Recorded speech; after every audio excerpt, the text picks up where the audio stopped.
¿Cómo ve Dios al hombre? Necesitamos hablar del pecado. Necesitamos ser fuertes. No debemos ser cobardes. Debemos hablar del pecado, pero siempre con un corazón lleno de compasión, amor, misericordia.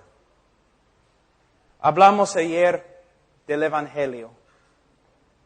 Muchos en el día de hoy, cuando hablan de la cruz del Calvario, hablan de los sufrimientos de Jesucristo. Los sufrimientos físicos causados por los hombres. Y sus sufrimientos físicos son importantes. No debemos dejar de predicar acerca de los sufrimientos físicos de Cristo. Pero a la vez, en el día de hoy, ustedes son testigos. Cuando ustedes han escuchado a un predicador predicando sobre la cruz, ¿cuántas veces has escuchado a un predicador hablando de Cristo sufriendo bajo la ira y la furia y el aborrecimiento de Dios contra el pecado? Es muy importante que nosotros expliquemos bien lo que sucedió en la cruz y cómo nos redimió Cristo. Cómo nos redimió. También en nuestro evangelismo es muy importante que presentemos ante los hombres el problema que se encuentra en las Escrituras, el problema más grande de la Biblia. Si Dios es justo, ¿cómo puede Dios perdonar? Dios no puede negar su justicia para mostrar amor, misericordia y compasión, sino Dios tiene que satisfacer su justicia por medio de derramar su ira sobre la propiciación que es Cristo. Habiendo satisfecho su justicia, Él puede demostrar amor hacia los pecadores, porque Él ha pagado la pena de su pecado, de su desobediencia. Ahora también es importante hablar de la resurrección. Creo que en la próxima conferencia voy a tener que hacer eso.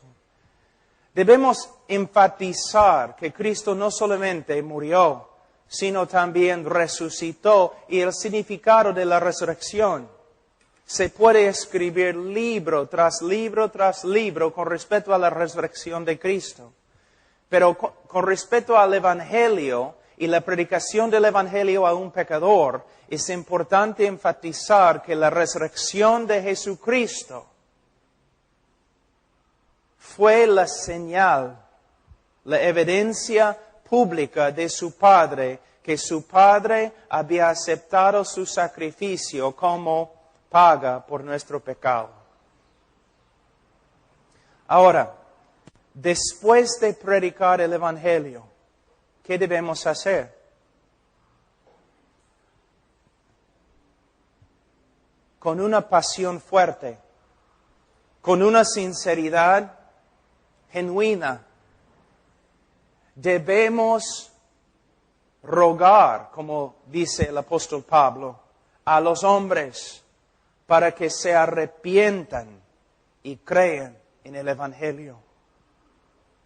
También debemos darnos cuenta que salvación es una obra del Espíritu Santo y las personas se convierten de diferentes maneras. Les voy a dar un ejemplo. Una vez yo estaba predicando en Ohio, hace como 20 años. Y antes de terminar la prédica, un niño de 9 años se paró atrás y empezó a pasar adelante, así, llorando y temblando todo su cuerpo. Y yo le pregunté, hijo, ¿qué problema tienes? ¿Por qué eres así?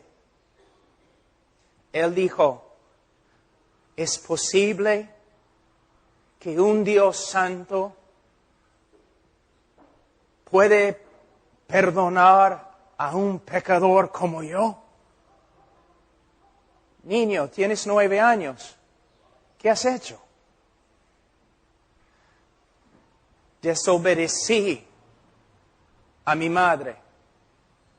Tú dices, caramba, el niño tiene problemas emocionales, tan asustado, tan dolorido, simplemente porque desobedeció a su mamá.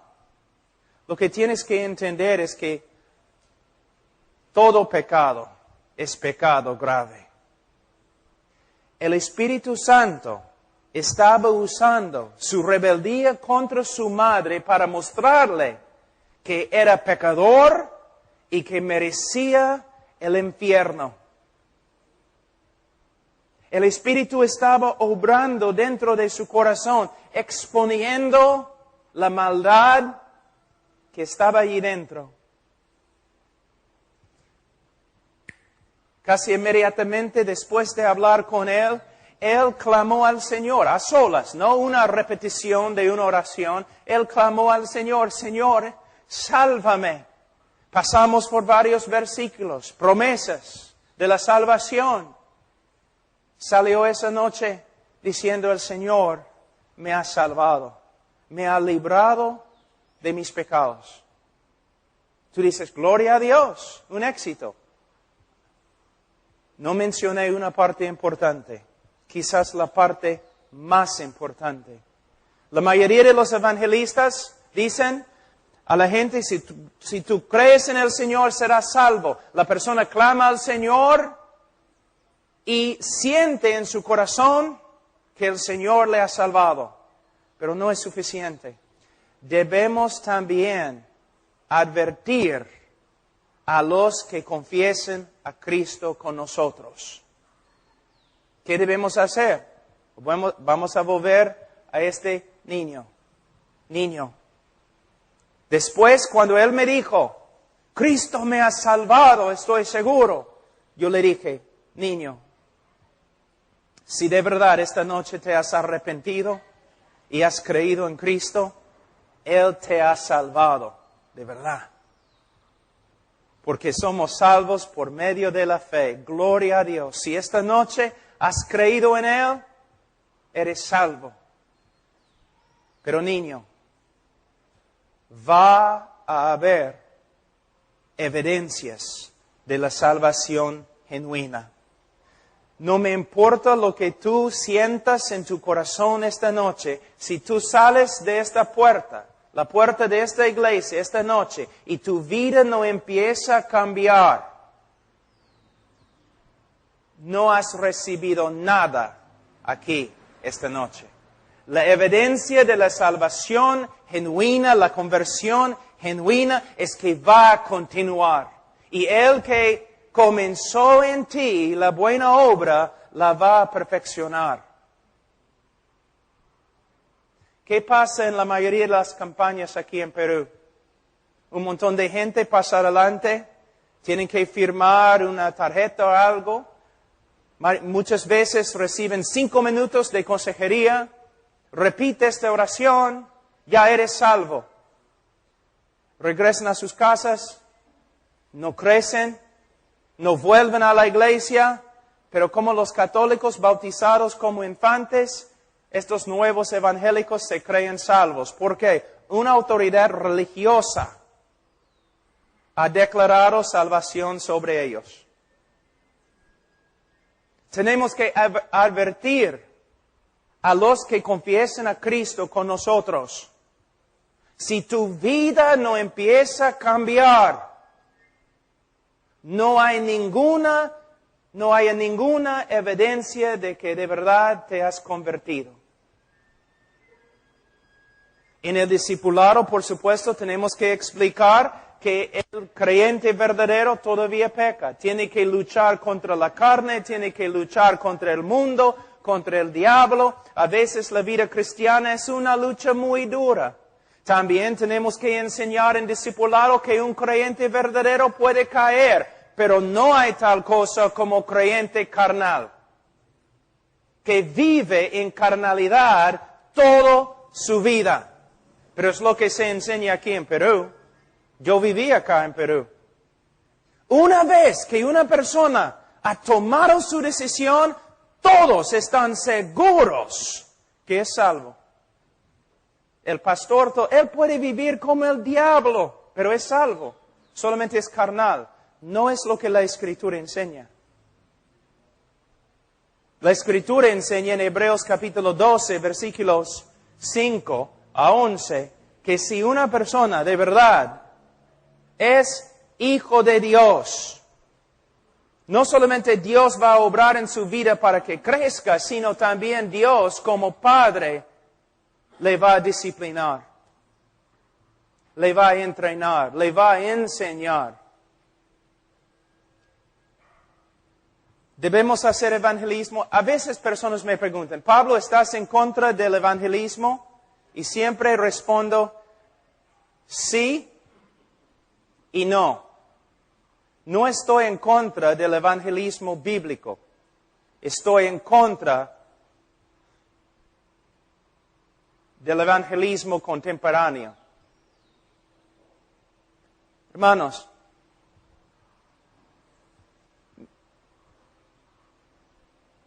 pensemos un ratito en lo que estamos haciendo. Y no pueden negarlo. Grandes campañas, música, skits, teatro, entregando ropa, comida, juegos, jóvenes, letreros, luces, una prédica de un hombre muy carismático y luego después una invitación. Y enseñamos ahora a los evangelistas cómo deben hacer las invitaciones. ¿No? Primero, ¿no? ¿Cuántas personas aquí esta noche quieren recibir a Cristo? Todas las cabezas inclinadas, nadie está mirando. ¿Qué es eso? Nadie está mirando. Ahora levanta la mano. Ok, no vas a levantar la mano. Levanta el dedo. Yo veo tu dedo. Ahora que te veo, tienes que pasar adelante porque te he visto. Pasen adelante. Consejería. Mayormente consejería no bíblica. Entrenamos a un grupo de hermanos o jóvenes cómo aconsejar con un folletito que tiene varias etapas. Y si la persona dice sí a cada pregunta, entonces recibe la declaración, eres salvo. ¿Cómo debemos dar una invitación? ¿Sabe qué? Hay algo interesante. Hay un doctor Dallimore, que es uno de los historiadores de la iglesia más grande, vive en Canadá, y es experto en los puritanos, los bautistas de antigüedad, el evangelismo histórico. Y un amigo mío lo llamó una vez, dijo, ¿y cómo invitaron a los puritanos y los bautistas tempranos? ¿Cómo invitaron ellos a los pecadores para que reciban la salvación? Y él dijo, bueno, desde el comienzo de su sermón hasta el fin, estaban proclamando a los hombres, vengan a Cristo, vengan a Cristo, vengan a Cristo, reciben a Cristo, creen en Cristo, arrepiéntense. Pero si los puritanos no, y los bautistas tempranos no daban invitaciones como nosotros, ¿cómo sabían cuando una persona de verdad se convertía? Y él dijo, fácil. La persona seguía en la iglesia y seguía creciendo en santidad. Ahora, nosotros, ¿cómo sabemos en las campañas en el día de hoy que una persona ha recibido a Cristo? Porque ha repetido una oración con nosotros y nunca regresa a la iglesia. Y no crece en santidad. Tenemos 400 decisiones, quizás 3 personas reciben a Cristo, tú dices gloria a Dios, ellos vienen a la iglesia, reciben discipulado, pero hay más que 300 personas ahora engañadas por causa de nuestra manera de hacer evangelismo. Podemos dar invitaciones, por supuesto, pero debemos dar invitaciones bíblicas. Arrepiéntense, cree en el Señor Jesucristo y serás salvo. Si quieres recibir consejería esta noche, pasa adelante, no tengo ningún problema. Pero cuando pasen adelante, deben recibir la consejería bíblica de alguien que conoce la Biblia. En vez de una persona que no sabe nada de salvación, pero sabe cómo repetir un folletito.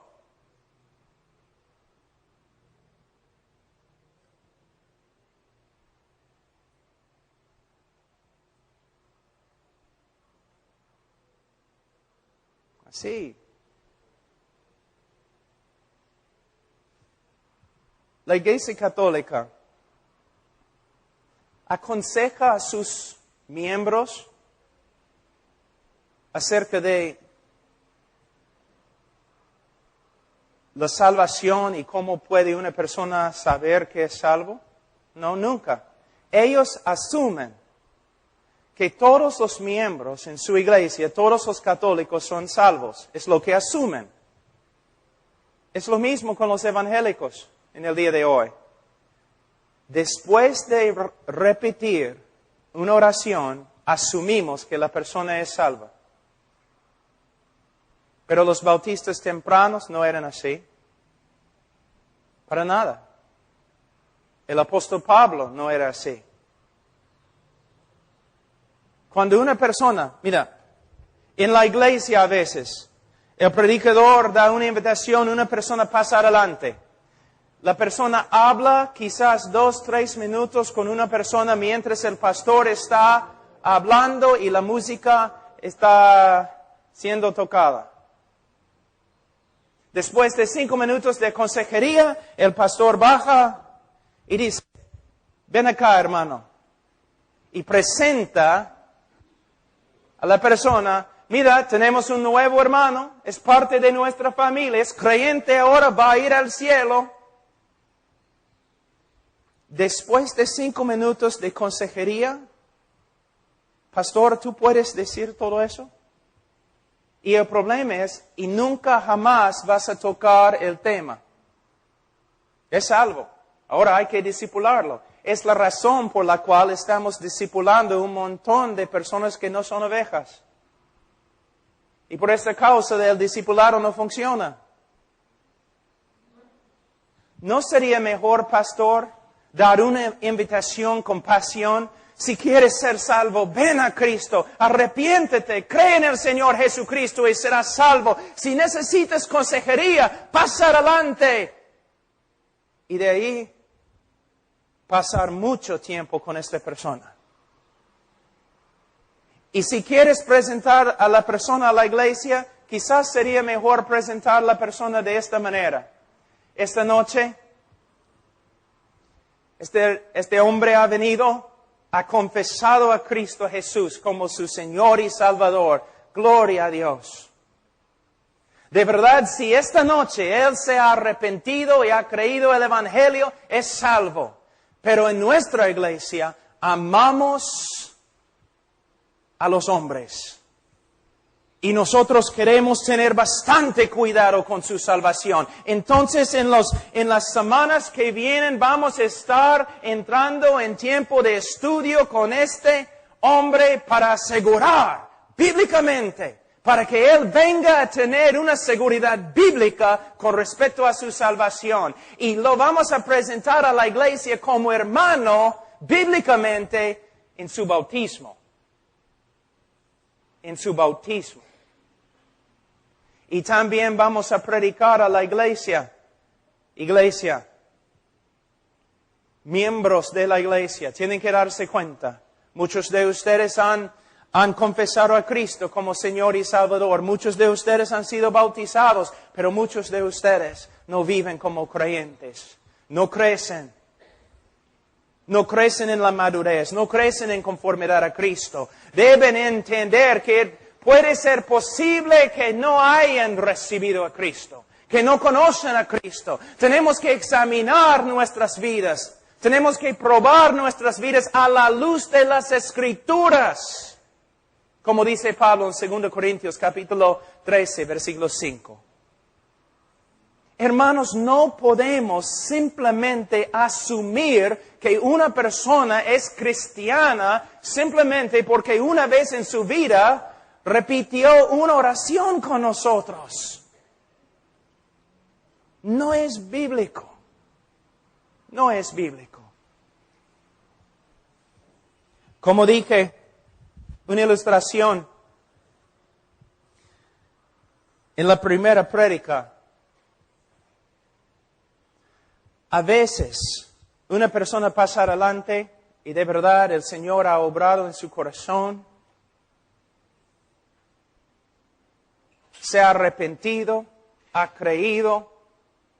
Así, 5 o 10 minutos, la persona de verdad confiesa a Cristo y parece hay fruto de arrepentimiento y fe, pero todavía debemos advertir a esta persona que si su vida no empieza a cambiar, es evidencia que no es cristiana.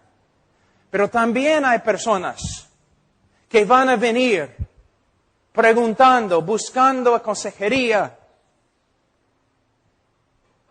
y no van a recibir a Cristo en 5 minutos. Quizás van a recibir a Cristo en 5 meses. Pero ¿qué hacemos nosotros? No, tenemos que tener una decisión esta noche. Tenemos que tener una decisión esta noche. No. Tenemos que seguir las Escrituras y la obra del Espíritu Santo que es soberano. Él puede obrar en la vida de un hombre como Él quiera. Una vez había una mujer que se acercó después de una reunión que tuvimos ahí en Missouri. Se acercó, llorando. Pastor Pablo, he destruido mi vida con el pecado. Está bien, vamos a hablar. Nos sentamos, hablamos. No sé por qué, pero le pregunté, señora, ¿una vez has orado una oración, has repetido una oración para recibir a Cristo en tu corazón? Y ella dijo, sí. Yo le pregunté, ¿cuántas veces? 6. No funcionó, ¿no? Tú has orado una oración 6 diferentes veces en tu vida y todavía vives en pecado y tu vida es un desastre.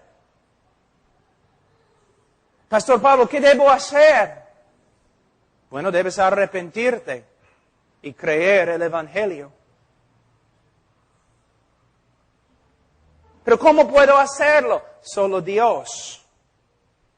Solo por medio de Dios. ¿Qué debo hacer? ¿Estás arrepentido?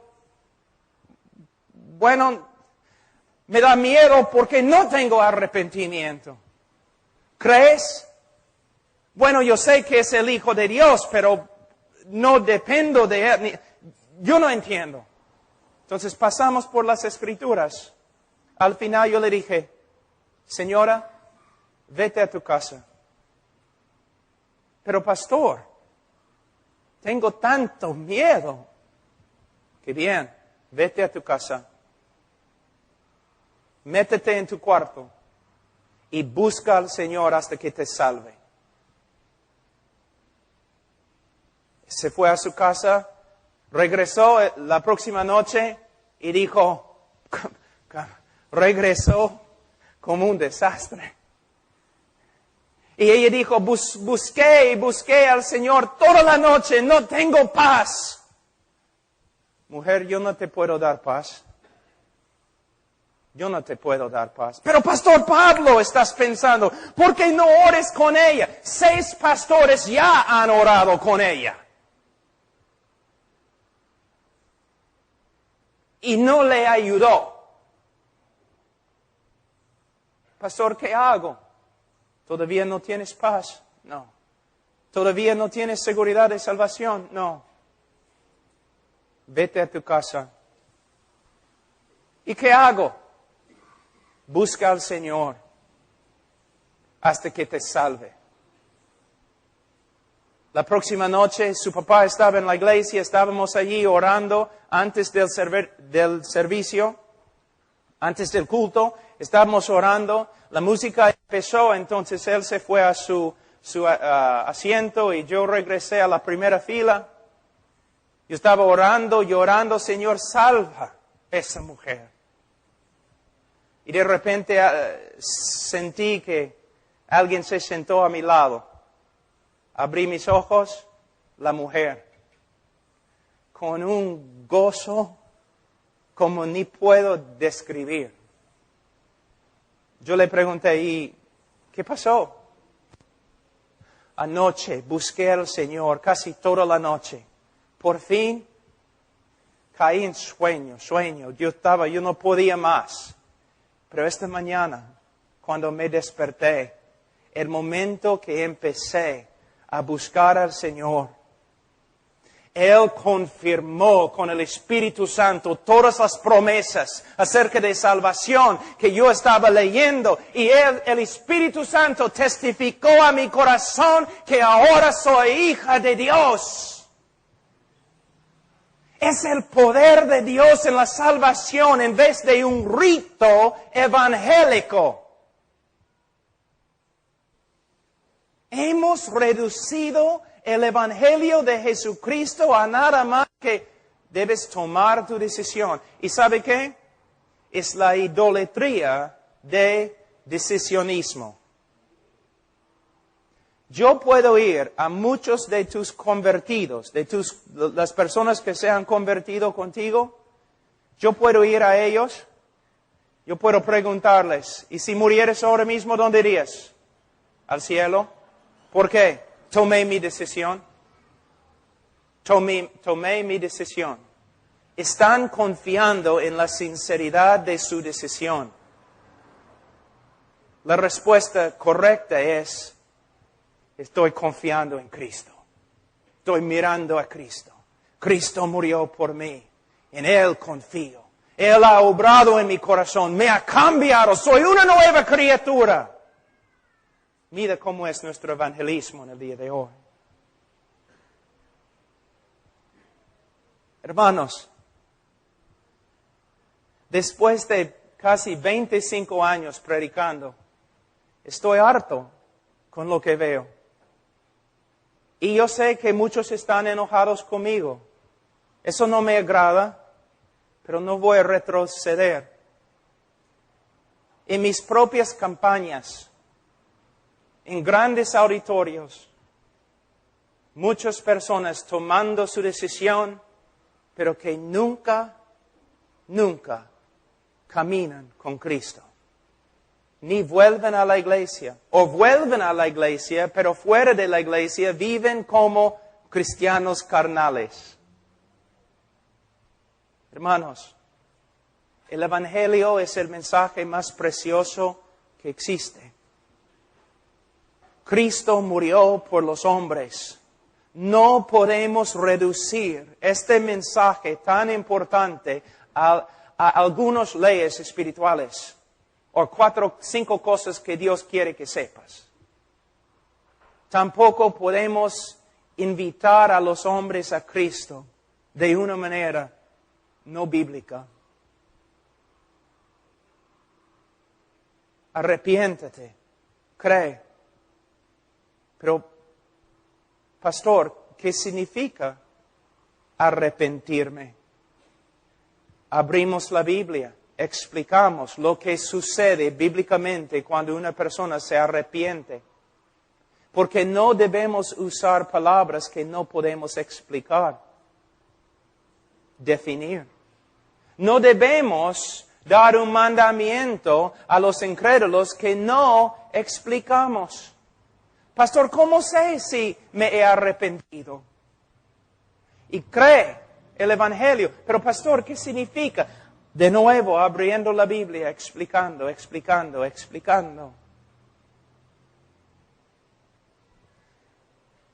En los Estados Unidos y también en Perú,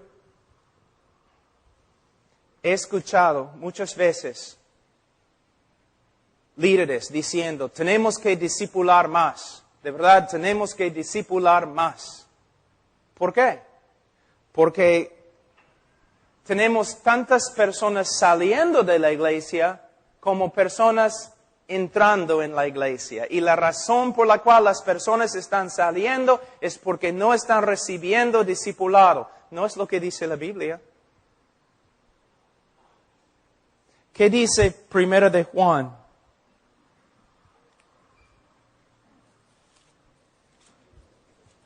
Capítulo 2, versículo 19. Salieron de nosotros, pero no eran de nosotros, porque si hubiesen sido de nosotros, habrían permanecido con nosotros, pero salieron para que se manifestase que no todos son de nosotros. ¿Debemos discipular? Por supuesto. ¿Debemos discipular más? Sí, mucho más. Pero no un discipulado de métodos, un discipulado de doctrina, teología, para que el pueblo de Dios conozca a su Dios. Pero ¿por qué salen de nosotros? ¿Por qué no quedan allí en el camino del cristianismo? Porque nunca eran convertidos para empezar.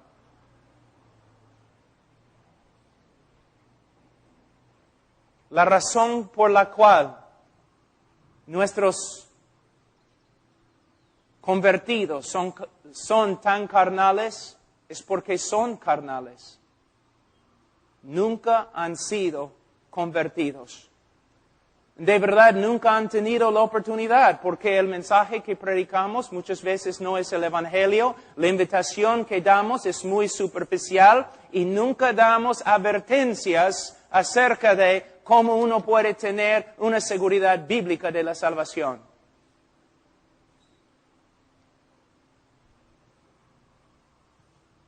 Así es. Hermanos, la razón por la cual soy bautista no es por causa de los bautistas en el día de hoy. Es por causa de los bautistas de hace 150 años. Si Spurgeon podría regresar hoy día y ver a una iglesia bautista y las prédicas en las iglesias bautistas, él dejaría la iglesia bautista.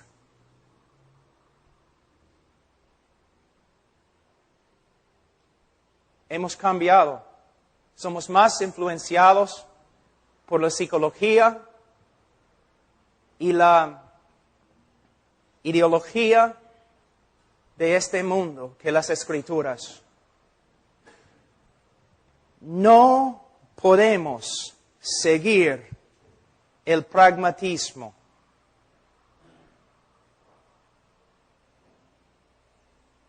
Tenemos que seguir la doctrina bíblica.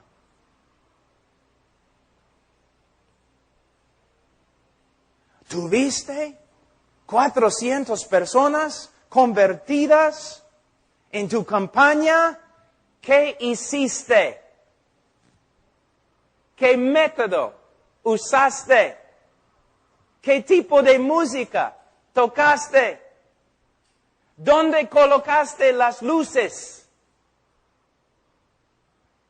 Quiero ver tu propaganda. Proviene del hereje Alberto Finney, que básicamente dijo, nosotros podemos salvar a los hombres por medio de organizar bien nuestras campañas. Pero la Biblia enseña, el hombre se salva cuando el Evangelio de Cristo se predica bíblicamente y el Espíritu Santo de Dios regenera los corazones de los pecadores depravados.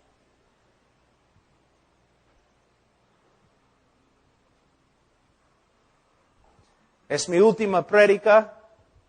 Solamente quería resumir.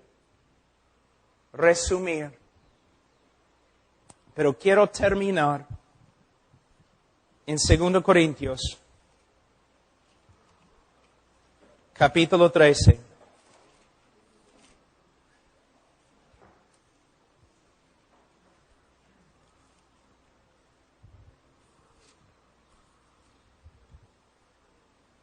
Versículo 5.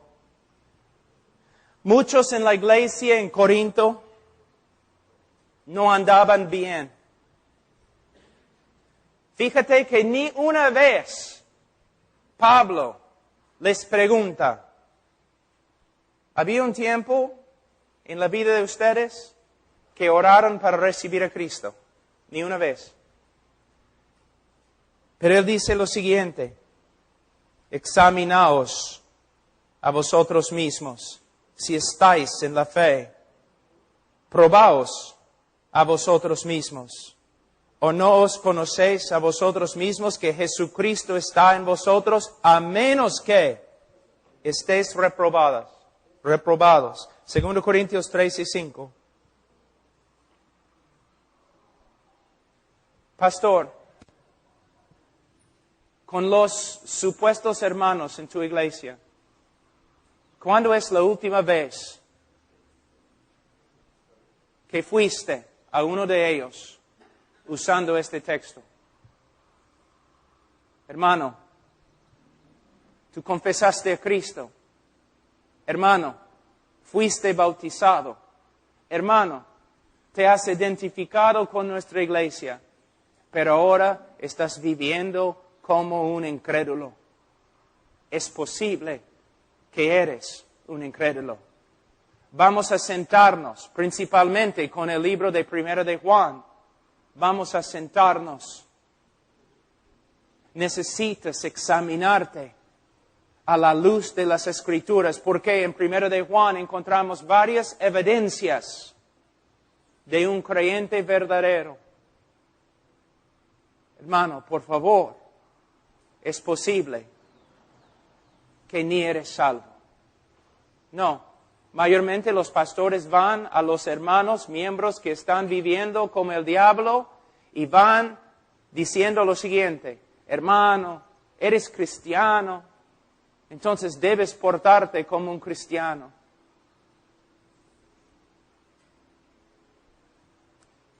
No.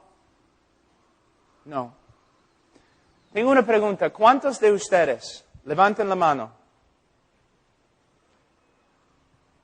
saben que 1 de Juan fue el libro, la carta 1 de Juan fue escrita principalmente para darnos las varias evidencias de la conversión verdadera? Levanten la mano.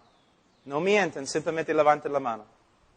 ¿Cuántos pastores, no levanten la mano, pero cuántos pastores aquí han usado 1 de Juan para enseñar a su congregación y a una oveja descarriada las evidencias bíblicas de la conversión verdadera? Hermanos, ¿por qué? Porque hemos aprendido métodos en vez de aprender las Escrituras. En 1 de Juan capítulo 5, versículo 13. Estas cosas, ¿cuáles son estas cosas?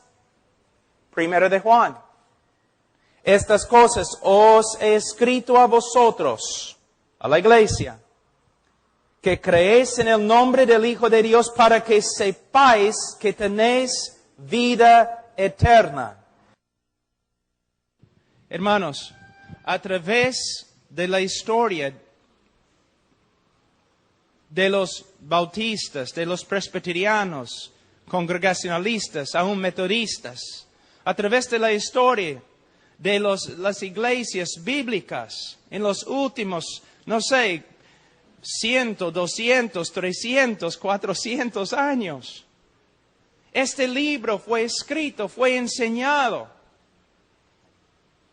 a los que confesaban a Cristo para que tuvieran una seguridad bíblica con respecto a su propia conversión, pero en el día de hoy no se usa. Porque si un hermano duda su salvación, mayormente la pregunta es, hermano, ¿me dices que estás dudando tu salvación? Sí. Bueno, voy a hacerte algunas preguntas. ¿Había un tiempo en tu vida cuando oraste y pediste a Cristo que entraras en tu corazón? Sí, pastor. Bueno, ¿estabas sincero cuando le pediste? Bueno, creo. Entonces eres salvo.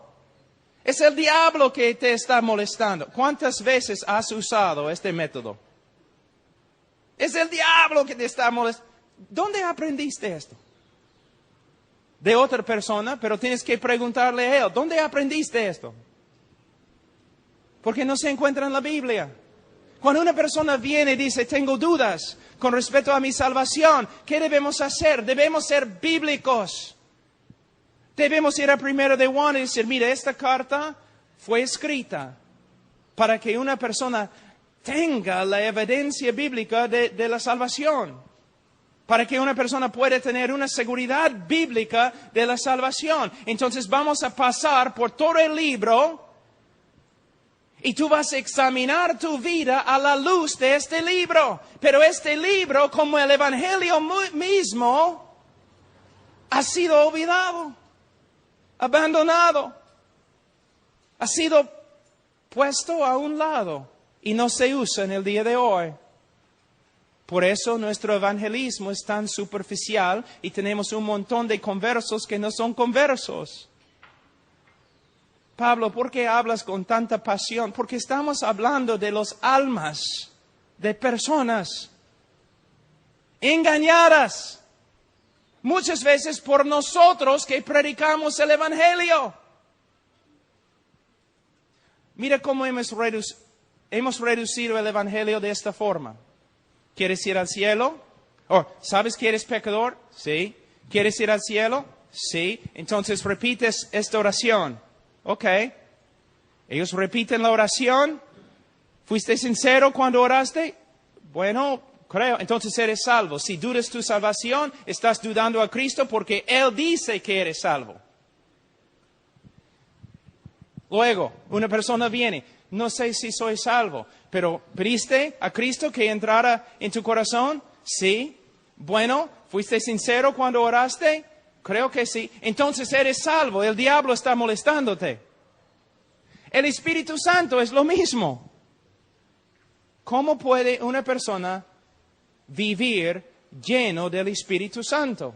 Nosotros sabemos que mayormente la llenura del Espíritu Santo proviene a través de una obra progresiva de Dios.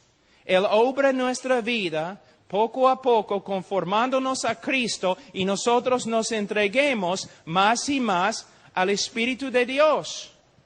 Pero hay un folleto muy popular que se usa en Perú que va así. ¿Quieres ser lleno del Espíritu Santo? Sí. Entonces, ¿cuál es la única cosa que es un estorbo para la obra del Espíritu Santo en tu vida? Bueno, mi pecado. Entonces, tienes que confesar tu pecado. ¿Ok? La persona confiesa su pecado. ¿Has confesado todos tus pecados? Sí. Bueno, la Biblia dice en Efesios capítulo 5 que es la voluntad de Dios que seas lleno del Espíritu Santo. Entonces, ora al Señor conforme a su voluntad para que Él te llene del Espíritu Santo. La persona lo hace. ¿Oraste? Sí. ¿Sinceramente? Sí. Entonces, por fe tienes que creer que estás lleno del Espíritu Santo. ¿Puedes ver? 3 diferentes ritos que hemos creado. ¿Cuántas personas han leído esos folletos? ¿Ninguno? Sí hay. Yo viví acá. Pero cuando una persona viene y dice, no sé si soy salvo. Yo voy al libro de Primera de Juan y digo, ok, vamos a tomar un examen. Juan 1, 5. Este es el mensaje que hemos oído de Él y os anunciamos. Dios es luz y no hay tinieblas, ningunas tinieblas en Él. Significa que Dios es santo, sí, pero mayormente en el contexto de Primera de Juan, esta iglesia fue atacada por un grupo que al final llegó a ser los gnósticos.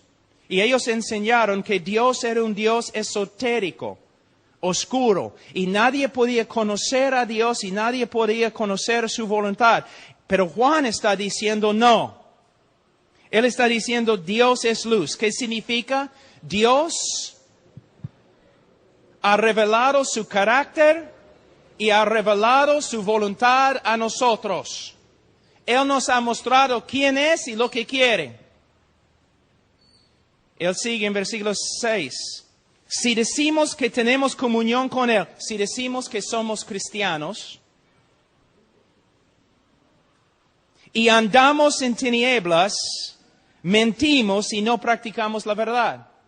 Mentimos y no somos cristianos. Entonces, ¿qué quiere decir? Si una persona dice que es creyente, pero vive en oscuridad, ¿qué significa?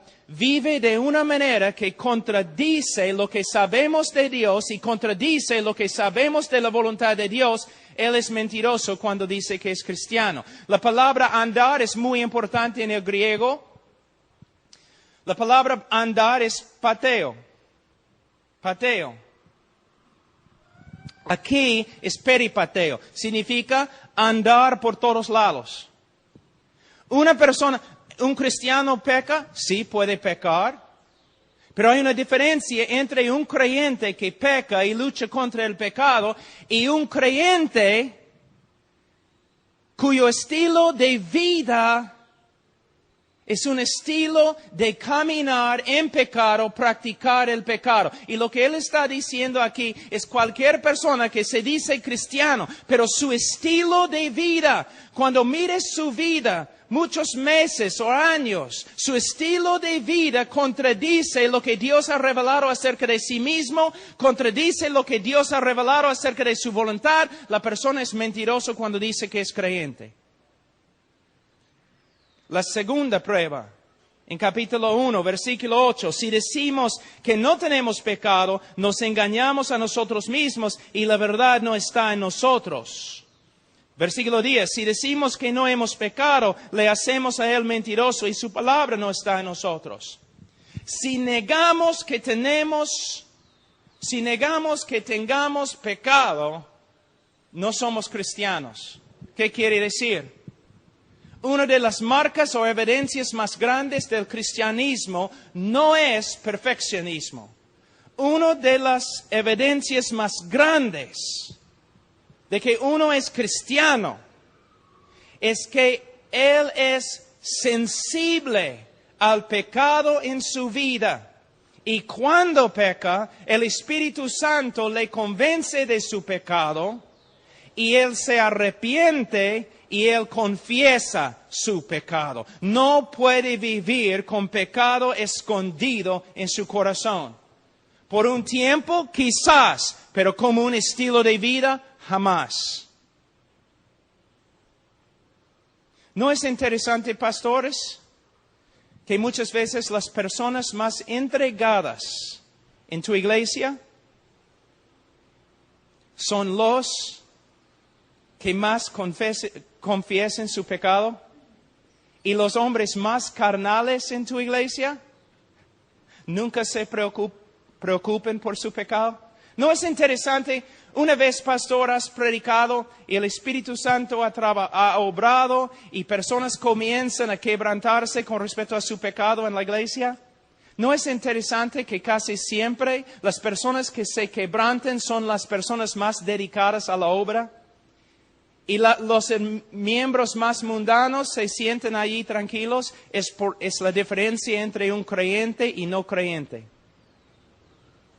una de las evidencias más grandes de la salvación es que el creyente verdadero, primera prueba, va a caminar, vivir un estilo de vida que es conforme a lo que Dios ha revelado acerca de sí mismo y es conforme a lo que Dios ha revelado con respecto a su voluntad. Otra evidencia del cristianismo verdadero es que el cristiano verdadero, cuando peca, va a ser sensible a su pecado, se va a arrepentir y va a confesar su pecado. Y confesión no significa, Señor, perdóname.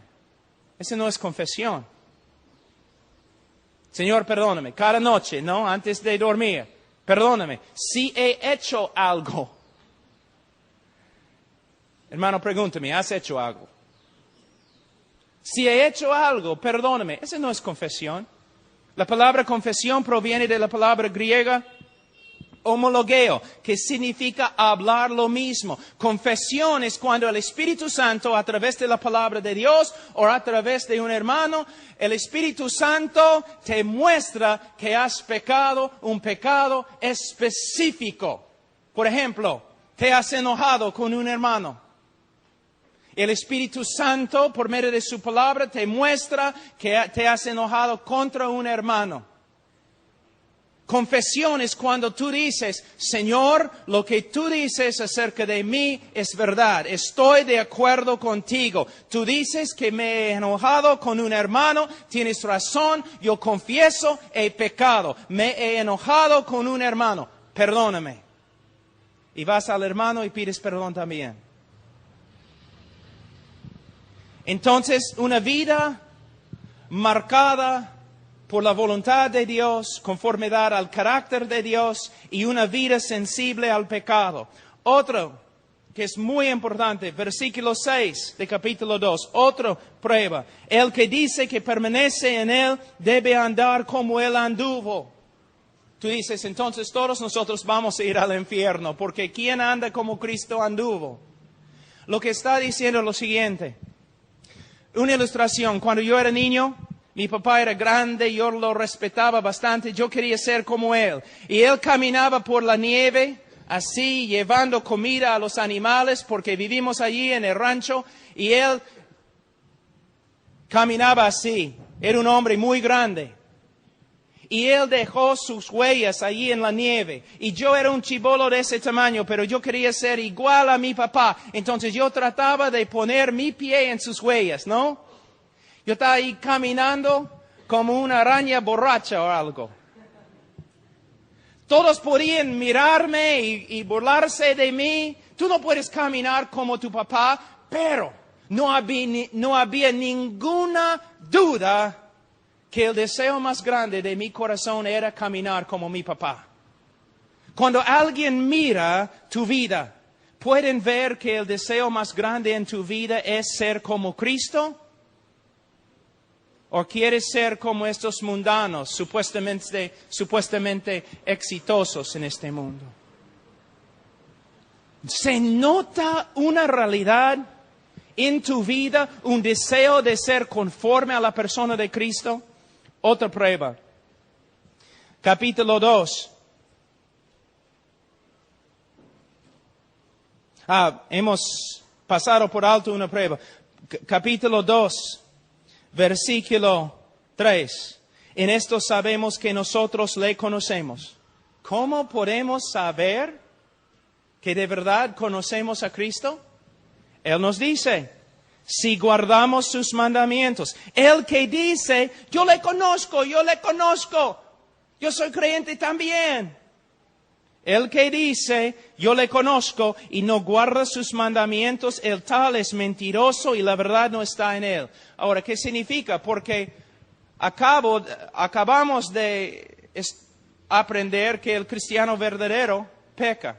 Entonces, ¿qué significa que el cristiano verdadero guarda los mandamientos de Dios? De nuevo, estamos hablando no de perfección, sino de un estilo de vida. Un incrédulo no tiene nada que ver con la palabra de Dios, no tiene nada que ver con los mandamientos, porque no tiene nada que ver con la voluntad de Dios. No se preocupa por la voluntad de Dios. ¿Cuántas personas son miembros de nuestras iglesias bautistas que nunca se preocupen por la voluntad de Dios? Ellos siempre hacen su propia voluntad sin preocuparse por buscar la voluntad de Dios en la palabra de Dios. No tienen ninguna relación con la palabra de Dios. ¡Nunca! Pero el creyente verdadero, ¿qué dice la Biblia? Se preocupa por la palabra de Dios, la voluntad de Dios. Quiere saber lo que Dios le ha mandado. Quiere obedecer la voluntad de Dios. Obedece la voluntad de Dios como un estilo de vida. Aunque no hay perfección, se nota una realidad en su vida. Él quiere ser obediente. Él tiene una relación con la palabra de Dios. Y cuando desobedece, y todos nosotros desobedecemos, entonces volvemos a versículo 8 y 10 de capítulo 1. Cuando desobedece los mandamientos de Dios, es sensible a su pecado y se arrepiente y confiesa. Personas vienen a mí siempre diciendo, tengo una nueva relación con Dios. Entonces yo digo, bueno, ¿tienes una nueva relación con el pecado? Porque si no tienes una nueva relación con el pecado, no tienes una nueva relación con Dios. Tengo una nueva relación con Dios. ¿Tienes una nueva relación con su voluntad? Porque si no tienes una nueva relación con su voluntad, no tienes una nueva relación con Él. Hermanos, así es. Otro. Versículo 9. Capítulo 2. El que dice que está en la luz y aborrece a su hermano está todavía en tinieblas. El que ama a su hermano permanece en la luz y en él no hay tropiezo. Una de las evidencias más grandes de la conversión verdadera es el amor que uno tiene para los hermanos en Cristo. Hermano aquí no se refiere a los pobres, aunque debemos amar a los pobres. No se refiere de personas de otras razas, porque hay solamente una raza, la raza humana.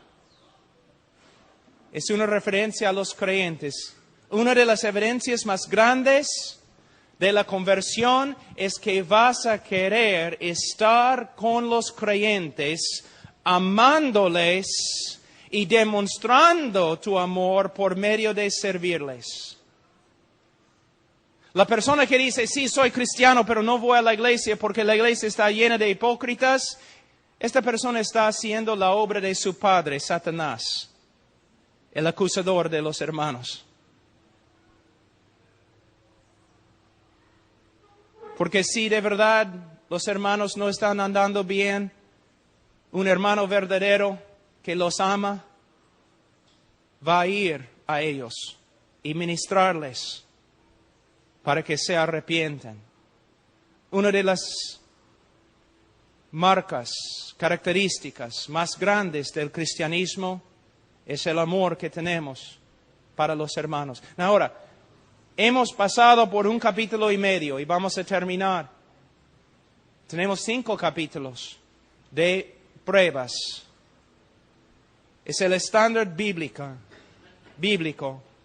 Si queremos saber si somos salvos, si queremos aconsejar, debemos usar las Escrituras.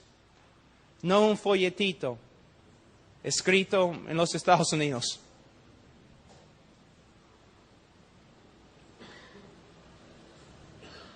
Solo para mostrarles cómo podemos malinterpretar un texto.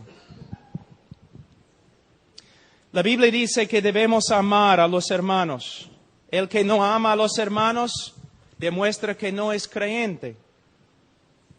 ¿Ustedes recuerdan en Mateo 25 cuando Jesús habla del juicio de las naciones? Y algunos van al infierno y otros van al cielo. Y Él dice, yo estaba en la cárcel y no me visitaste. Yo tenía hambre, no me diste a comer. Desnudo, no me diste ropa. con este texto nosotros decimos, bueno, debemos tener ministerios en la cárcel y debemos dar ropa a los pobres. Este texto no tiene nada que ver con un ministerio en la cárcel. No tiene nada que ver con dando ropa a gente pobre. Lo siento, no es el contexto. Debemos tener ministerios en la cárcel, por supuesto. Debemos evangelizar a cada criatura y hay muchas criaturas en la cárcel. Debemos evangelizar ahí. Debemos dar ropa a los desnudos, por supuesto. Debemos dar alimento a los que tienen hambre, claro que sí. Pero no es lo que Jesús está enseñando en ese texto. ¿Qué está enseñando? Él no está diciendo, yo, Jesús, era asesino y no me visitaste. Él no está diciendo, yo era un ladrón en la cárcel y no me visitaste. No es lo que Él está diciendo. Él está diciendo lo siguiente. Él está hablando de que la característica más grande del creyente verdadero, oveja verdadera, es amor para con los hermanos. Y Él usa una ilustración muy potente. Él dice lo siguiente. Este es el contexto. Vamos a decir que somos una iglesia escondida allí en Roma, ahora en Israel. Una iglesia perseguida y por eso escondida. Y tenemos una reunión escondida fuera de la ciudad porque hay hombres que quieren matarnos, meternos en la cárcel. Entonces, cuando estamos regresando a la ciudad, los soldados romanos capturan a nuestros dos pastores. O vamos a decir simplemente, capturan a dos hermanos. Dos hermanos fieles en la iglesia, los soldados romanos los capturan y los meten en la cárcel. En la cárcel en esa época, tú mueres, a menos que alguien te traiga comida de afuera. Tú mueres de frío, a menos que alguien de afuera te traiga ropa. Entonces nuestros hermanos ahora están en la cárcel y van a morir porque los soldados les han golpeado gravemente y tienen heridas. Los hermanos están allí sin comida y sin agua. Entonces nosotros llamamos una reunión como una iglesia. Y nosotros decimos, bueno, tenemos que llevar ropa y comida y medicina a nuestros hermanos que han sido capturados. Y todos dicen, amén. Pero entonces un hermano se para y dice, pero los que llevan la comida y la medicina a la cárcel, bueno, hay soldados ahí. Hay espías ahí. Si yo llevo la comida a ellos, me van a capturar también y voy a estar en la cárcel también. Ahí es la prueba. ¿Amas a tu hermano o no? ¿Vas a ir? Aunque quizás te maten, vas a ir. Es lo que Jesús está diciendo. Él no está hablando de personas en la cárcel que han cometido robo o asesinato. Él está diciendo que la evidencia más grande de que eres oveja es que vas a arriesgar tu vida por los hermanos porque los amas. Pero ¿puedes ver cómo nosotros sacamos un texto fuera de su contexto y decimos que somos bíblicos? ¿He probado mi punto? Hermanos, tenemos que estudiar las Escrituras. No simplemente leer algo y usarlo. Es como un evangelista una vez dijo, Apocalipsis 3:20, aquí estoy a la puerta y llamo, si alguno oye mi voz y yo abre la puerta, yo entraré a él. Yo le dije, después de la reunión, pero, hermano, en el contexto gramático de Apocalipsis 3:20, Jesús no está tocando a la puerta del corazón de un pecador, está tocando a la puerta de una iglesia. Él me dijo, yo sé, Pablo, pero funciona. Pero hermano, pragmatismo es muy peligroso. No debemos hacer algo porque funciona. Debemos hacer algo porque es lo que la Biblia enseña. ¿Podemos decir a los pecadores que Cristo está llamando? A veces aún podemos usar este texto como una ilustración. Creo que sí, no voy a pelear. Pero debemos tener bastante cuidado porque la mayoría de las personas en los Estados Unidos y también en Perú creen que Cristo está tocando a la puerta del corazón de un pecador en ese texto cuando no es así. Está tocando a la puerta de una iglesia rebelde y fría.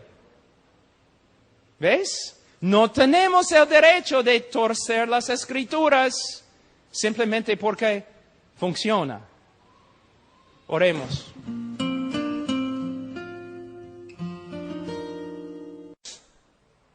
¿Cómo ve Dios al hombre? Necesitamos hablar del pecado. Necesitamos ser fuertes. No debemos ser cobardes. Debemos hablar del pecado, pero siempre con un corazón lleno de compasión, amor, misericordia. Hablamos ayer del Evangelio. Muchos en el día de hoy, cuando hablan de la cruz del Calvario, hablan de los sufrimientos de Jesucristo. Los sufrimientos físicos causados por los hombres. Y sus sufrimientos físicos son importantes. No debemos dejar de predicar acerca de los sufrimientos físicos de Cristo. Pero a la vez, en el día de hoy, ustedes son testigos. Cuando ustedes han escuchado a un predicador predicando sobre la cruz, ¿cuántas veces has escuchado a un predicador hablando de Cristo sufriendo bajo la ira y la furia y el aborrecimiento de Dios contra el pecado? Es muy importante que nosotros expliquemos bien lo que sucedió en la cruz y cómo nos redimió Cristo. Cómo nos redimió. También en nuestro evangelismo es muy importante que presentemos ante los hombres el problema que se encuentra en las Escrituras, el problema más grande de la Biblia. Si Dios es justo, ¿cómo puede Dios perdonar? Dios no puede negar su justicia para mostrar amor, misericordia y compasión, sino Dios tiene que satisfacer su justicia por medio de derramar su ira sobre la propiciación que es Cristo. Habiendo satisfecho su justicia, Él puede demostrar amor hacia los pecadores, porque Él ha pagado la pena de su pecado, de su desobediencia. Ahora también es importante hablar de la resurrección. Creo que en la próxima conferencia voy a tener que hacer eso. Debemos enfatizar que Cristo no solamente murió, sino también resucitó, y el significado de la resurrección. Se puede escribir libro tras libro tras libro con respecto a la resurrección de Cristo. Pero con respecto al Evangelio y la predicación del Evangelio a un pecador, es importante enfatizar que la resurrección de Jesucristo fue la señal, la evidencia pública de su Padre, que su Padre había aceptado su sacrificio como paga por nuestro pecado. Ahora, después de predicar el Evangelio, ¿qué debemos hacer?